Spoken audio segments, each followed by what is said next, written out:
8월 20일 수요일 아침 묵상 스가랴 13장 1절에서 9절 정결하게 하는 연단이라는 제목을 가지고 말씀을 살펴보도록 하겠습니다. 이제 하나님께서 이제 스가랴 이제 후반부로 넘어가고 있죠. 이스라엘 백성들한테 소망은 예루살렘 무너진 예루살렘 성전과 성벽이 재건되는 거고, 그것을 보고 그 안에서 다시금 하나님께 예배드리고 안전하게 사는 게 바벨론 포로 70년 만에 돌아온 이스라엘 백성들의 목적이겠지요. 우리하고도 비슷해요. 우리는 권사님, 집사님, 장로님 원하시는 게 뭐예요? 그러면 그냥 신앙생활 잘하고 내 자식들 잘 되고 평안하고. 맞아요. 그러기 위해선 우리 안에 죄라는 영역이 좀 사라져야 됩니다. 예수를 믿는 사람들을 목사님 그러면 도대체 지금 정리 한번 해주세요. 정리를 이걸 100만 번을 해도 자꾸 정리가 안 되는데 다시 한번 설명드릴게요. 예수를 믿는 사람들은 모든 죄가 예수님에 의해서 사라졌다고 우리 배웠죠. 우리가 죄가 있어요, 없어요? 없습니다. 이걸 목사님들이 잘 구분을 못해요. 그래서 헷갈려요. 대신 뭐는 남았냐? 우리 안에 죄성이 남아있어요. 따라합시다. 죄성. 죄는 없어요. 그럼 예수님의 십자가는 완전히, 죄송한 표현이에요, 쓰레기가 되는 거예요. 아무짝에 쓸모없다고. 죄는 없습니다. 다만 육체를 입고 있어서, 따라합시다. 육체를 입고 있어서 예수를 믿은 사람들이 죄를 좋아해요. 죄성이 뭐냐면 죄를 좋아하는 본능은 남아있다는 거예요. 자, 우리 주일날 예배 빠지면 돼요, 안 돼요? 안 되죠. 그런데 찔리면서도 빠지게 돼요, 안 돼요? 빠지게 돼요. 그걸 죄성이라고 해요. 자, 예수 안 믿는 사람들은 주일날 예배 빠지면서 찔림이 있어, 없어요? 없죠. 우리 안 믿는 남편 보면 주일날 예배 빠지고 골프 치러 가고 낚시하러 가고 친구 만나러 가고 TV 보고 자면서 막 양심에 찔려요? 그렇지 않죠. 그건 왜냐면 죄 가운데 있어서 그래요. 근데 우리는 죄가 사라져서, 우리가 예배를 빠지면, 기도를 안 하면, 하나님 앞에 뭔가를 이렇게 잘못하면 자꾸 이렇게 마음이 찜찜하고, 그러다가 뭐 저녁에 그릇이라도 깨면 내가 예배 빠져갖고 이래 라고 생각하죠. 그게 왜 그러냐면 우리 안에 뭐가 있는 거예요? 죄가 사라지고 성령이 있어서 우리의 선한 양심을 찔러서 그래요. 그러니까 우리가 죄를 짓는 건 죄성이 있어서 그래요. 그럼 이게 하나님께 똑같은 죄인데 어떤 차이가 있냐? 정리를 잘 하셔야 돼요. 자, 옆집 아저씨가 화를 내는 건 별로 속상하지 않죠. 그런데 우리 남편이 화를 내면 속상하다고. 그러니까 무슨 얘기냐면 이제 우리가 죄를 지으면 하나님이 분노는 안 하세요. 왜죠? 예수 그리스도로 인해서 죄가 사라졌으니까. 하나님과의 관계가 의의 관계가 됐으니까. 속이 상해요. 자, 우리 옆집 아이가 사고를 치면 뭐 속상하다기보다는 그냥 왜 저래? 라는 생각이 들죠. 근데 우리 아이가 사고 치면 어떡하죠? 속이 상한다. 속이. 자, 옆집 아저씨가 내 뺨을 때리면 그 경찰에 신고하셔야 돼. 그죠? 그런데 내 가족이 내 뺨을 때리면 잠이 안 옵니다. 속이 상해서. 그러니까 하나님이, 이게 더 사실 무서운 거예요. 하나님이 우리가 죄를 짓고 넘어지면 속이 상해, 속이. 왜? 이제 사랑의 관계이기 때문에. 그래서 이제 하나님께서는 우리 가운데 이 죄성을 해결하기 위해서 이제 일을 하시는 거예요. 스가랴 말씀이. 아멘. 그래서 우리는 여러 가지 경건과 신앙의 훈련을 통해서 이 죄성을 하나 둘씩 사라지게 해야 돼요. 자, 안 좋은 습관을 버리려면 좋은 습관을 가져야겠죠? 그런 얘기예요. 그래서 기도와 말씀과 예배와 교제와 전도를 통해서 우리 안에 죄성이 사라지고, 그러면 죄의 영향력과 죄의 결과물로부터 우리가 자유롭고 하나님의 의로 붙들게 되는 거예요. 복잡해요. 복잡하지 않아요. 생명 걸고 기억하셔야 돼요. 정립하셔야 돼요. 아주 단순해요. 교회를 40년, 50년 다녀도 죄성은 뭐고 죄는 뭐고 나는 죄인이에요. 맨날 이러고 있으면 사단한테 맨날 뭐 당하는 줄 아세요? 네가 그러니까 하나님이 싫어해. 네가 그러니까 일이 꼬이고 있는 거야. 네가 그러니까 일이 안 되고 있는 거야. 저주 심판, 저주 심판, 저주 심판. 쳤다. 이것만 하고 있는 거예요. 그럼 내가 거기다 질문하죠. 예수님은요? 몰라요? 잘 정립하셔야 돼요. 죄는 사라졌습니다. 하나님과 우리 사이가 완전히 회복됐어요. 이건 누구도 깰 수 없어요. 그럴 때 우리가 죄성이 있어서 죄를 짓는다. 근데 우리 안에 성화는 영이 살아있어서 찔림은 있어요. 그래서 경건의 훈련을 열심히 하면 죄의 성향이 사라지기 시작해요. 그러면 우리는 놀라운 의의 열매를 누릴 수 있는 거예요. 그런데 참 안타까운 건 이런 것들을 잘 모르고 그냥 길흉하고 그냥 잘 되고 이런 것만 생각을 하는 거죠. 오늘도 그 말씀이에요. 하나님께서 우리에게 궁극적으로 원하시는 건 우리 안에 있는 죄성들이 사라지고 의의 열매, 성령의 충만함을 받는 건 줄 믿습니다. 그래야 우리 삶에 의의 열매가 맺힐 거예요. 그래서 하나님께서 뭐 하신다는 거예요? 조금 너희들이 예루살렘 성전과 성벽이 회복돼도 좀 저는 다리, 야곱이 환도뼈가 위골돼서 평생 다리를 절었잖아요. 그래도 그 뒤로부터 야곱이 죄를 안 짓잖아요. 그죠? 하나님을 두려워하고. 그러니까 무슨 얘기냐면 내가 너희에게 원하는 건 화려한 예루살렘 성전이 쓰는 게 아니라 하나님을 경외하고 죄를 두려워하며 죄를 짓는 것을 가슴 아파하는 그 모습을 너희 가운데 회복하는 게 내 목적이라는 거예요. 여기 보면 읽어볼게요. 거짓 선지자들에 대해서 4절, 5절, 6절 읽어볼게요. 시작. 그날에 선지자들이 예언할 때에 그 환상을 각기 부끄러워할 것이며 사람을 속이려고 털옷도 입지 아니할 것이며 말하기를 나는 선지자가 아니요 나는 농부라 내가 어려서부터 사람의 종이 되었노라 할 것이요 어떤 사람이 그에게 묻기를 내 두 팔 사이에 있는 상처는 어찌 됨이냐 하면 대답하기를 이는 나의 친구의 집에서 받은 상처라. 이 거짓 선지자들, 우상을 숭배하던 거짓 선지자들이 자해 같은 걸 많이 했다고. 왜냐하면 있어 보이잖아. 기독교 목사가 세상에서 존경받을 만한 외적인 게 뭐가 있어요? 결혼도 다 하죠. 고기도 다 먹죠. 그죠? 그래서 목사는 서번트, 섬김과 자기 희생 없으면 자기 존재 가치를 증명할 게 없어요. 예수를 따라가야 되는 게 목사는 좀 있습니다. 그러니까 근데 이 사람들은 몸에 막 해를 한 거야. 내가 봐라. 어제 금식하면서 나 몸에 이렇게 해했다. 이렇게 열심히 있다. 이런 거야. 근데 이제 친구가 물어보는 거야. 야, 너 그 문신 뭐야? 근데 고등학교 때 실수하고 창피하는 거죠. 야, 너 그거 왜 생긴 거야? 너 옛날에 담배 피다가 창피하는 거야. 이런 일이 우리 가운데 일어나게 하시겠다는 거예요. 어떻게 일어났어요? 우리 안에 성령이 계심으로 아까 얘기했죠?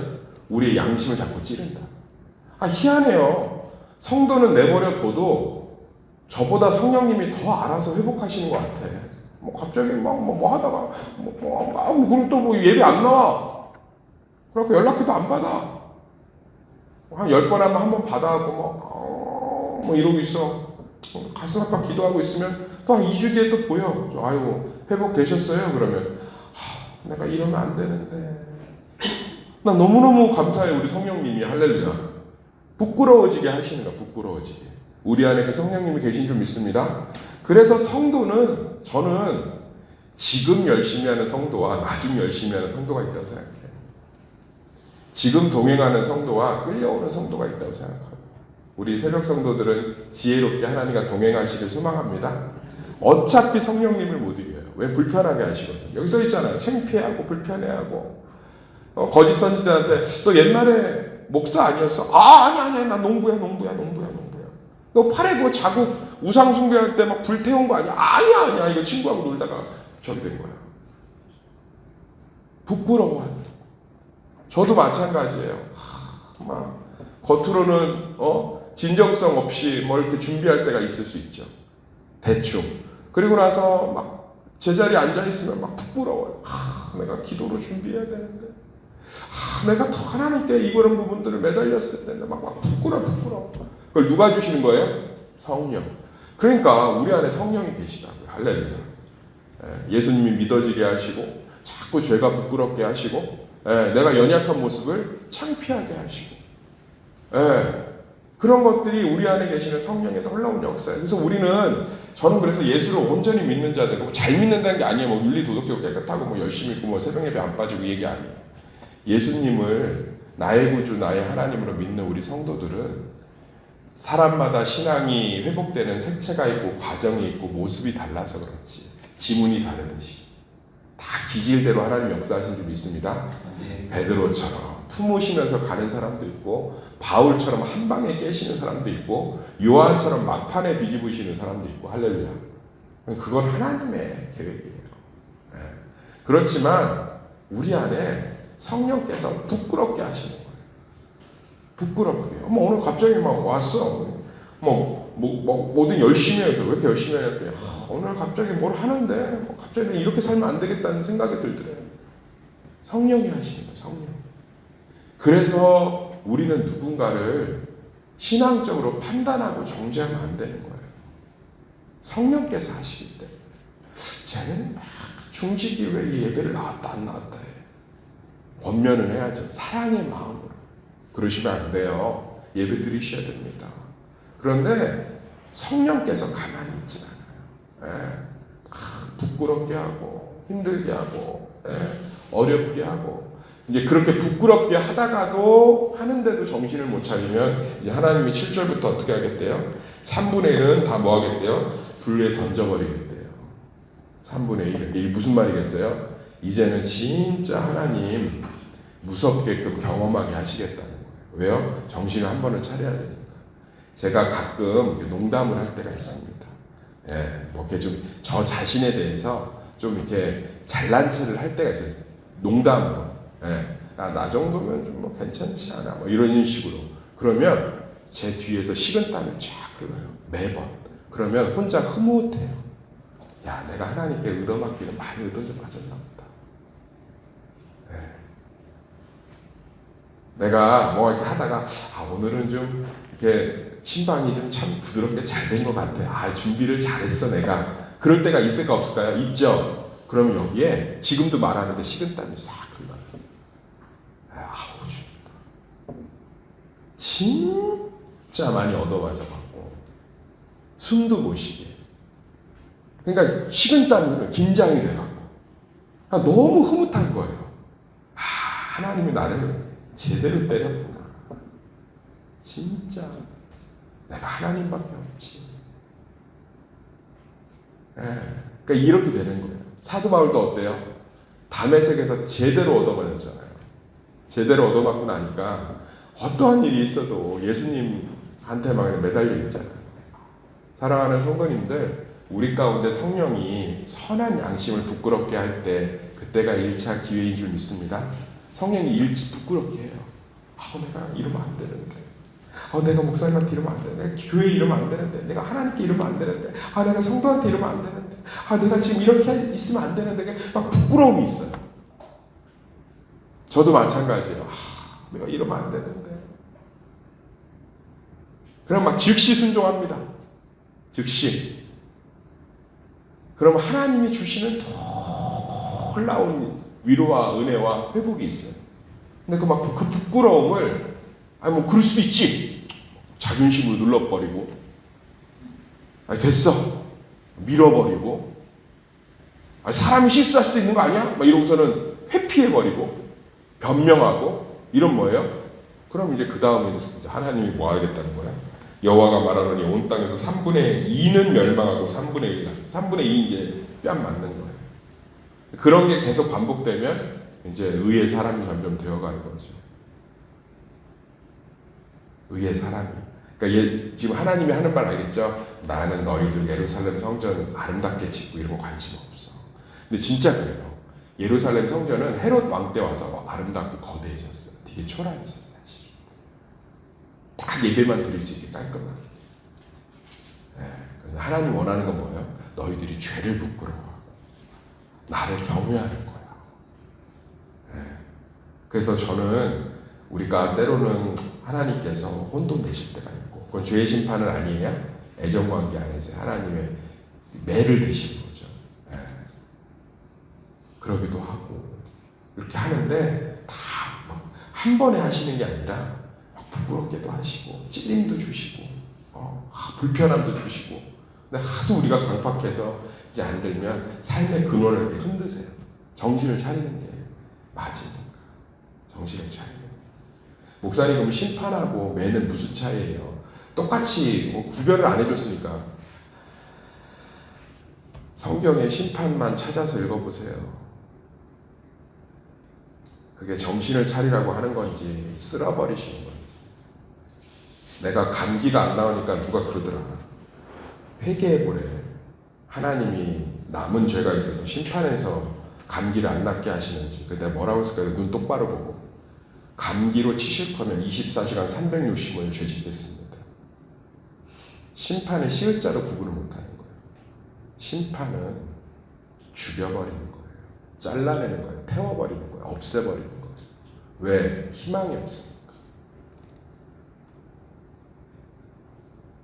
심판은 있을 수가 없어요. 예수님이 다 받으신 줄 믿습니다.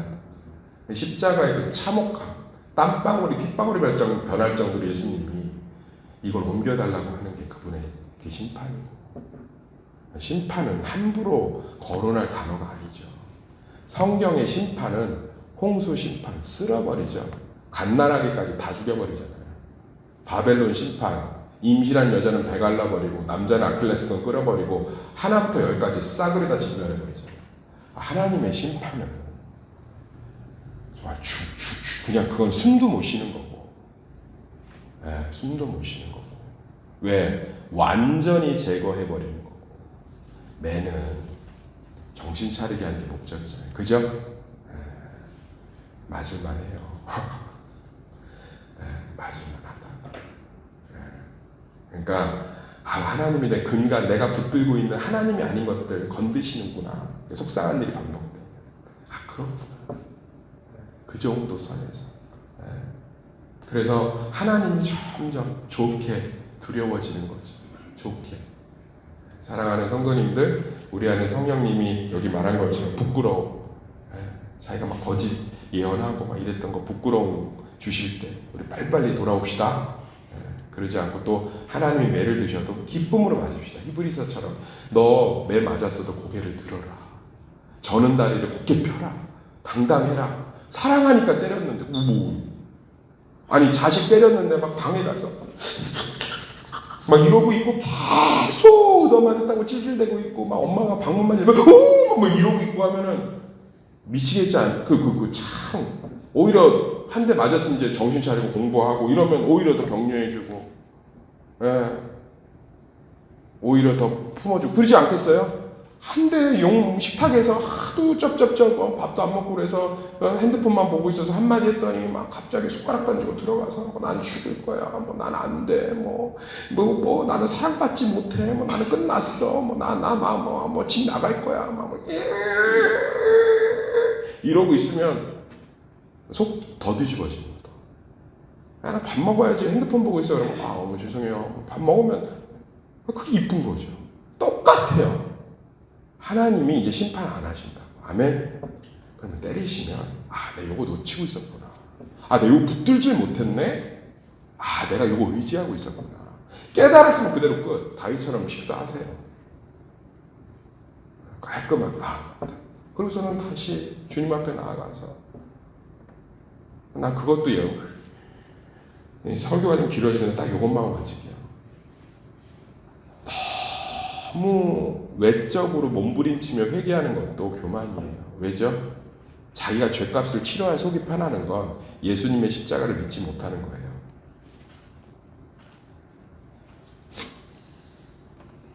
솔직히 말해서 내가 그 정도 값은 치러야 속이 시원하거든. 죄값을 자기가 치르려고 하는 거야. 목사님 제가 죄를 지어서 당분간은 교회에 못 나올 것 같고, 제가 이래서 당분간은 제가 자숙하고. 그게 한번 십자가에 우리 죄를 용서하신 예수님의 관점을 봐보세요. 지가 죄값을 냈지. 오히려 진짜 겸손은요, 목사님 제가 연약했지만 다시 주님 앞에 담대히 서겠습니다. 제가 연약하지만 주님 직면하고 나와서 기쁨으로 그 자리에서 찬양하겠습니다. 그게 진짜 십자가를 믿는 겸손이에요. 할렐루야. 거기서 역사가 벌어지는 거예요. 어디서 이상한 죄값을 왜 본인들이 지려고 해요? 죄값을. 나는 이런 죄를 져놓고서는 밥 한 술도 못 드겠고, 나는 앞으로는 이렇게 했습니다. 뭐 어떻게 하겠고 뭐 나는 그래서 뭐 다시는 뭐 제가 뭐 나대지 않을 거고 뭐 어쩌고 더럽게 교만한 거야 그게.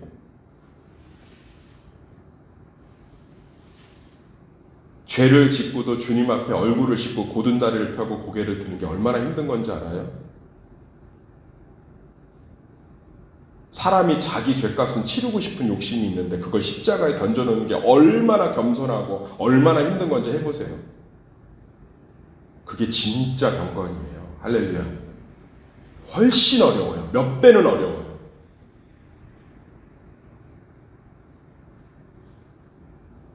몇 배는 어려워요. 목사인 저도요. 큰 실수를 해놓고 강단에 서기가 싫어서 부교육자한테 설교 돌리고 차라리 나름 기도원 가서 내 죄를 씻고 오겠다. 훨씬 편해요. 그렇게 3, 4일씩 있다 내려오면 마음 편해요. 그런데 그거 십자가에서 예수님이 용서하셨다는 생각에 강단에 서 있으면 다리가 후들후들하고 본문이 안 보이고 식은땀이 삐질삐질. 너무너무 부끄럽고 너무너무 죄송하고 너무너무 아프고. 그런데 그 설교에서 역사가 벌어집니다. 할렐루야. 그걸 은혜라고 하는 거예요. 은혜. 변함없이. 우리 진짜 예수 십자가 붙드는 성도들 되시기를 예수 이름으로 축원합니다.